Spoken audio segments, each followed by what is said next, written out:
if you can go to the other side of the planet and rape and kill and maim and then come back and be socially prestigious here and me not know, then crime pays.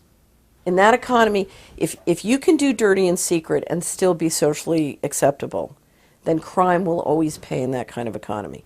So the condition precedent to a healthy economy is, how can we make it expensive to be a criminal? Okay? Because if I know you're wearing a black hat, then it's like, ooh, I don't want to do business with you. Okay? So what we have in this economy is one in which literally people are doing all sorts of nefarious things, and then they're held up as being admirable and respectful. Okay? And they continue to be, in other words, they can engage in $500 billion to $1 trillion a year of money laundering and the profits from that, but still be considered socially respectable. Let me just use another example. There's a wonderful lawsuit. The European Union, on behalf of 11 sovereign nations of Europe, sued RJR Nabisco for money laundering with Saddam Hussein's family, the Russian mafia, Latin American drug cartels, on and on and on. It's the most, it's better than a Tom Clancy novel. And it describes in the lawsuit how this money laundering was done at the highest levels of the corporation. Well, who owned RJR Nabisco at the time of the lawsuit, that the lawsuit describes? Well, it was KKR, okay? One of the most prestigious private equity and leveraged buyout firms in the world.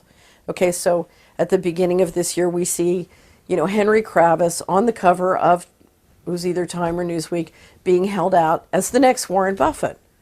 Well, no, he's not. He's the next mafioso. Do you know what I mean? But these people are honored because we don't have that kind of transparency in the economy.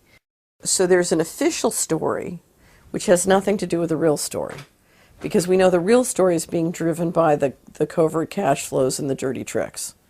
So we've got the official story, we've got the covert, or sort of what I call the real deal. And let's say a little piece of information about the real deal starts to sneak into the public mind. So because because of the internet, because of all these different ways we have of communicating with each other, people start to realize, well, wait a minute. What is all this stuff about Mena, Arkansas, and the Bushes and the Clinton families being partners on this drug operation and all this hard, and Goldman Sachs and AIG doing these dirty deals with the housing authority? What is all this stuff about Mena, Arkansas? As soon as that happens, what you'll get is, you'll get what I call attack poodles. They are the official enforcers who are trying to kill anything outside of the official story that pops up. So a massive effort is made to come up with official explanations that incorporate all this, while anybody who's promoting anything outside of the official reality gets hit by the attack poodles. So, for example, we see Gary Webb, who wrote the Dark Alliance story, one of the most incredible pieces of investigative journalism I've ever read. And so I'll never forget when I picked up the Dark Alliance, but I'd heard about the Dark Alliance story but never saw it. It was published in in August of 1996 by the San Jose Mercury News. I never saw it when it up. When the attack poodles got going, the San Jose Mercury News took it down, but Gary Webb published a book. Now, I've worked as an administrator in the federal government, and if you understand the machinery of federal government operations and enforcement and regulation, it's highly complex. Now, a lot of times I'll read a book by somebody and there's all sorts of little mistakes about operations because they've never worked in government and they're not telling the truth. And I'll never forget when I read Gary Webb's book, it was absolutely impeccable.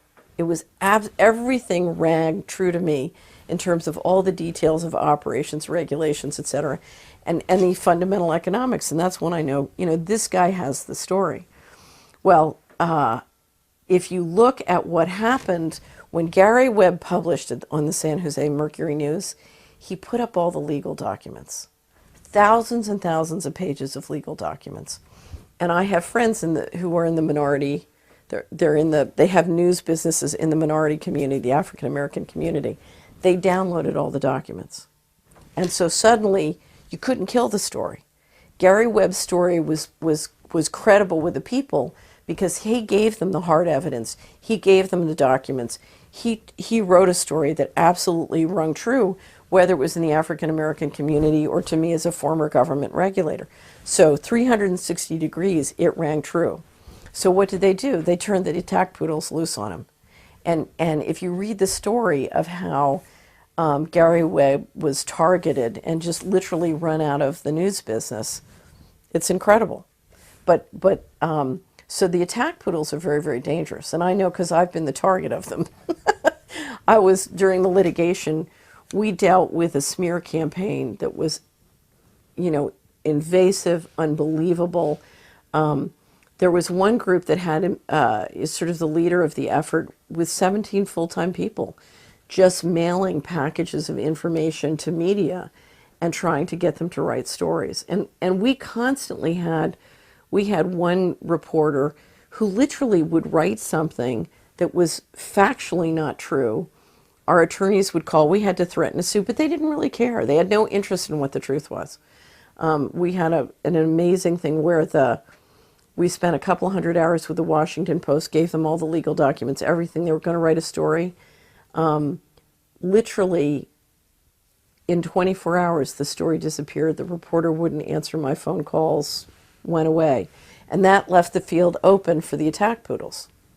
And so whether it's stopping a whole bunch of stories or the attack poodles attacking, anybody who tries to build a story outside the official story is attacked. Now, the interesting thing is it doesn't work anymore, okay?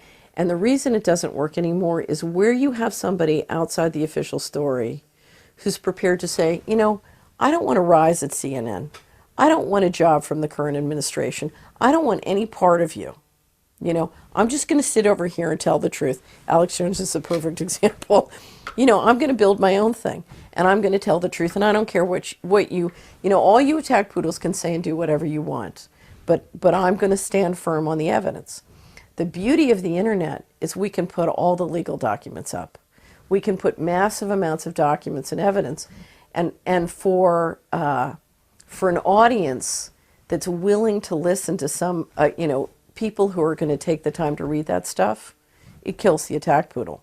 And that's why you're seeing more and more shift. If you look at the media numbers, whether it's, are they reading the Wall Street Journal or the New York Times, or are they watching CNBC, the numbers are swinging and moving towards the people who are telling the story.